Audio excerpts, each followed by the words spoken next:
Alright guys, so today I'm going to be doing a what's in my tackle box sort of video. I have 2 tackle boxes now, and I'd like to thank that person for getting me this tackle box. I can't really tell you guys who it is, but the description will be, the link would be in the description below, so you guys can get it yourself. It's a very good buy. So, here we go. Open it up here. First thing you always need, a fishing license, and you want to make sure it's either laminated or in a case like this, so you don't end up damaging it while you're fishing. Make sure you check in with the local fish advisories and states and make sure you know your regulations and you know what type of species you can and cannot catch. Next up, this tool right here is very handy. It's a fish descaler, so you can take out the scales off the fish, and a hook degorger, so if a fish ends up swallowing a hook, you just jam this on the hook, and if you push it down with enough force, the fish should be able to free itself from the hook. And it also has a ruler, so you're able to measure the size of the fish as well. This is a rope stringer. Now what a stringer is, basically if you want to keep your fish, you put it through the gills of the fish. And what that does is it basically allows you to keep the fish alive and like in the water for as long as possible, so you don't end up drying it out. By the time you're going home and you're ready to cook it, it stays nice and fresh. You also want some type of leader material. Now leader material, this right here is 15-pound test. It's good for freshwater. If you want to fish saltwater or brackish water, I highly suggest you go to a higher number, like 20 to 30-pound test line. This is just what works for me. Over here we have a couple things, and I just want to go over them really quickly.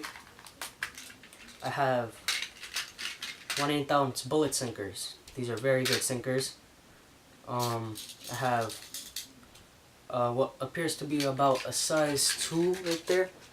I don't know if you guys can see, a size 2 hook.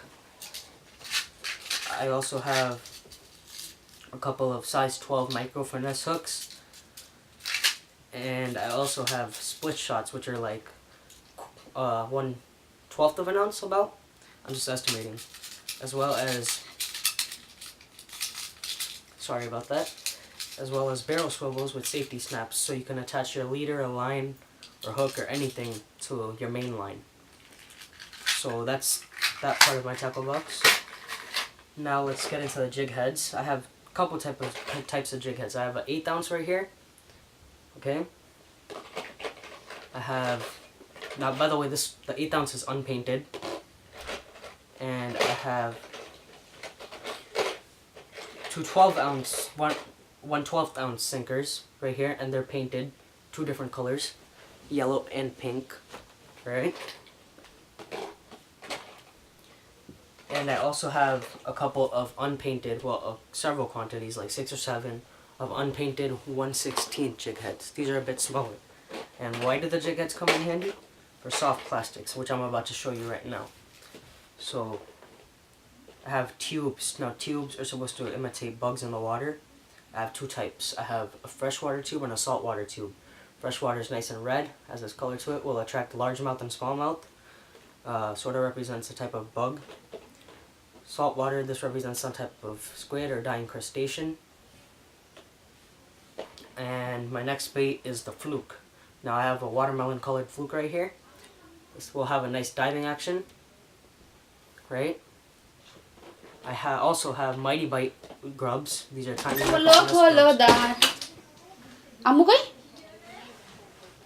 তুই কি করতেছিস এই জায়গা বিটি মাসি জিনিসপত্র নিয়ে video tape করতেছি থ্যাংক ইউ ও বাবা এই ক্যামেরা কিনিস ও মাই গড রেকর্ড আছে ও ল্যাংটা নাকি এ না ভাবি তো বাদ দে ও কর কর Sorry about that, guys. As I was saying, just ignore that. I have very annoying people in my building. I have a micro finesse grub right here, which is by Mighty Bite. Has a bit to a. These all have a nice scent to them, which will attract the fish even more, right? I also have this shad imitation, the small micro shad imitation, which is good for any type of fish actually. I also have, now these grubs were in a previous tackle box.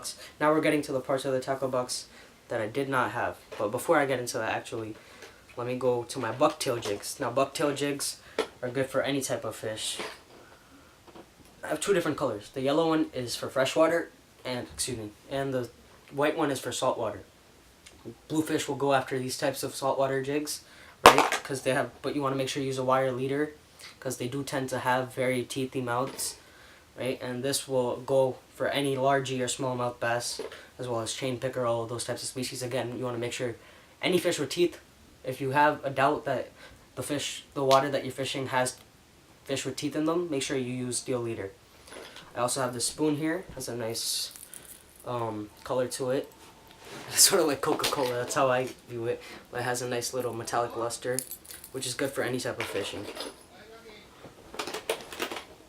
1 minute. Yeah.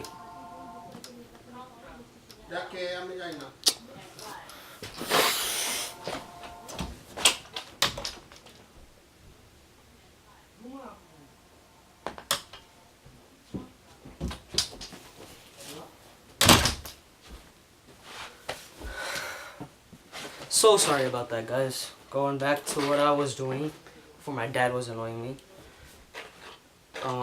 What was that? The spoon. Yeah, it has a nice bit of a metallic luster to it. Let me just quickly get this through before I get bothered again.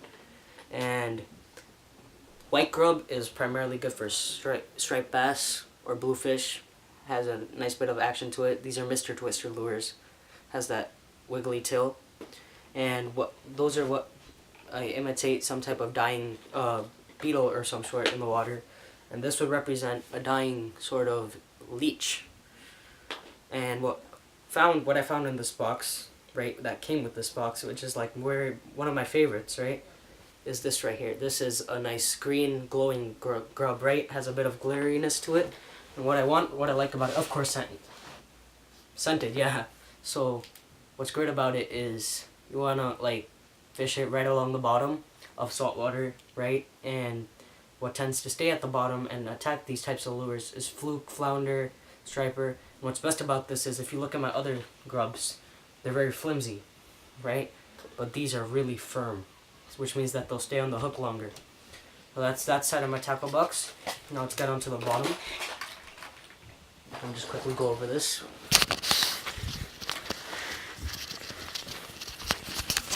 So, of course, you want to make sure you have your bobbers, because panfish love eating things that are right off the bottom of the water, right?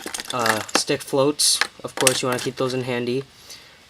These types of floats I don't really recommend, because you won't be able to tell bites as clearly as you normally would with a cigar type float. Cigar type floats have this sort of sinker or weight lead at the bottom, which helps stand them upright just like that, which is what I really like about them, right? And if you're fishing very, very heavy saltwater, I just keep a 4-ounce lead sinker with me just in case, right? To make sure that it really stays on the bottom and it does not move. I have a variety of split shots right here. 1 minute. Right, there you go. Right? Different sizes, so you can select. You go from a 3/0 to a number 7 and number 5, right? Not a bad buy. I have size 2/0 hooks right here, octopus and circle hooks, and you can see a little bit of a bait holder hook in there. And as for my tools, you always want to have a needle nose plier, right? A pair of line clippers, nail clippers work just as well. Some type of a pocket knife. I always keep this one on me, right?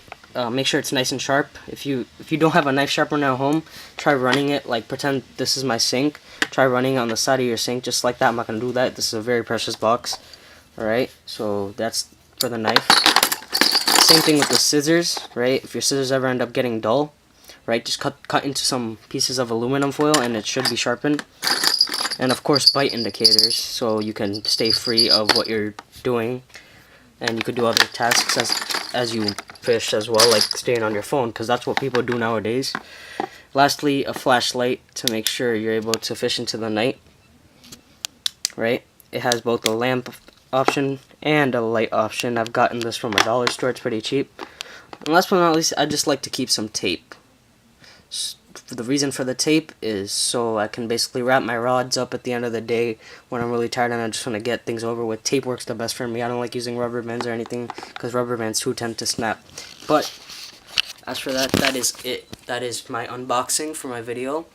Hope you enjoyed. I'm sorry about the distractions. It's sort of what you got to deal with when you live in this type of household. Till then, keep on fishing and tight lines. I'll see you in the next shot.